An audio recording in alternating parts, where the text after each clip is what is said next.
There is only one war that matters. The Great War. And it is here. The Great War is finally here. The Battle of Winterfell will feature the ultimate face-off between the Army of the Dead and the Army of the Living. This will be the largest scale conflict with the highest stakes in all of Game of Thrones. The battle will be the culmination of nearly 70 episodes of build-up, and the showrunners promise the showdown will not disappoint. David Benioff and Dan Weiss assured the Battle of Winterfell will rival what is considered the preeminent largest battle on screen, the Battle of Helm's Deep from Lord of the Rings, The Two Towers. That battle clocked in at a whopping 40 minutes. But Game of Thrones plans to one-up the Battle of Helm's Deep by making the Battle of Winterfell the longest, most intense battle sequence ever committed to film or television. That's right, folks. This is going to be epic in every sense of the word. Co-executive producer Brian Cogman told Entertainment Weekly that for this episode, they asked of the production team and crew to do what has never been done before in television or in a movie. The set of Winterfell was expanded by approximately 30%, and the episode required 55 nights of shooting to finish. Yup, you heard that right, 55 nights. And once the battle commences, we'll see many of Game of Thrones' most prominent characters for the final time. It's only fitting that the first true knights in Westeros, the Knights of the Vale, will be at the battle to protect Westeros from the Army of the Dead. Jaime Lannister promised to fight for the living, and he'll be doing so equipped with the Valyrian steel sword, Widow's Well. Beric is down to his last life after losing his Red Priest Thoros. Will we see him use the Kiss of Life to resurrect an important character during or after the battle? Tormund and the few remaining wildlings will be in the thick of battle. The Lady of Bear Island pledged to fight for the North, and fight she will. Dolorous Edd, the Lord Commander of the Night's Watch, and the remaining members of the Night's Watch will guard the realms of men, possibly for the final time. The Hound appeared to be having a panic attack in the initial trailer. Sandor must get over his phobia of fire or become an addition to the Night King's army. Gendry, the bastard son of Bobby B, will be swinging and smashing undead with his hammer, just like his dad. Ghost has finally been uncaged. Expect to see Ghost and hopefully Nymeria and the Super Pack tearing Whites and White Walkers apart.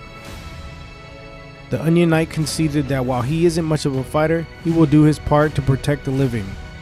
Sir Brienne of Tarth, freshly knighted, will be leading her flanks with the Valyrian steel sword Oathkeeper in hand.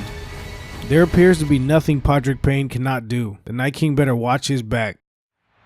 Theon returned to Winterfell to atone for his transgressions against House Stark. Now, he and his remaining Ironborn warriors will fight to protect the castle they once took. The Lady of Winterfell is an unexpected participant in the battle. However, she does appear on top of the battlements in the episode 3 trailer.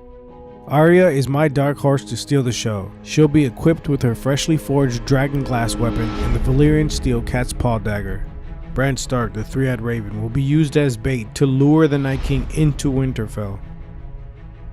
And of course, the man many believe to be the prince that was promised, the former commander of the Night's Watch and the former king of the North, Jon Snow.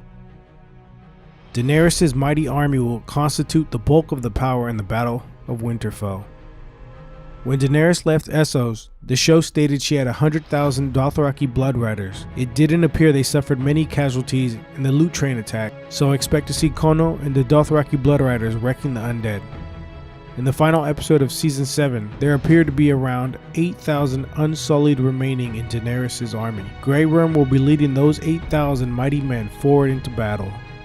Jorah swore fealty to Daenerys, and he's ready to give his life if he must. He'll be armed with the Valyrian steel sword of House Tarly, Heartsbane.